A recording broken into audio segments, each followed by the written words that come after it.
কুমিল্লার ইতিহাসে এত বড় প্যান্ডেল কেউ দেখে নাই। পুরো টাউন হল প্যান্ডেল করা হচ্ছে।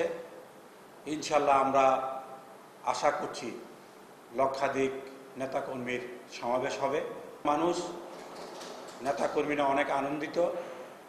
আমরা যে সম্মেলন অনুষ্ঠিত হতে যাচ্ছে সেই সম্মেলন উৎসবমুখর এবং একটি গণতান্ত্রিক প্রক্রিয়ার মাধ্যমে কুমিল্লায় নতুন কমিটি হতে যাচ্ছে।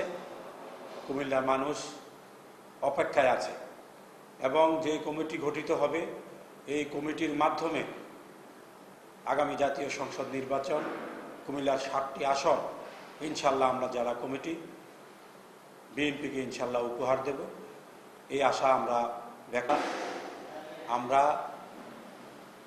জাকারিয়া তাহের সুমন এবং ওয়াসিমের নেতৃত্বে যে আমাদের আহ্বায়ক কমিটি, সেই কমিটি আমাদের প্রত্যেকটি ওয়ার্ড থেকে শুরু করে ইউনিয়ন এবং থানা কমিটি, আমরা জেলা প্রতিনিধিরা উপস্থিত থেকে আমরা সকল সম্মেলন সমাপ্ত করেছি।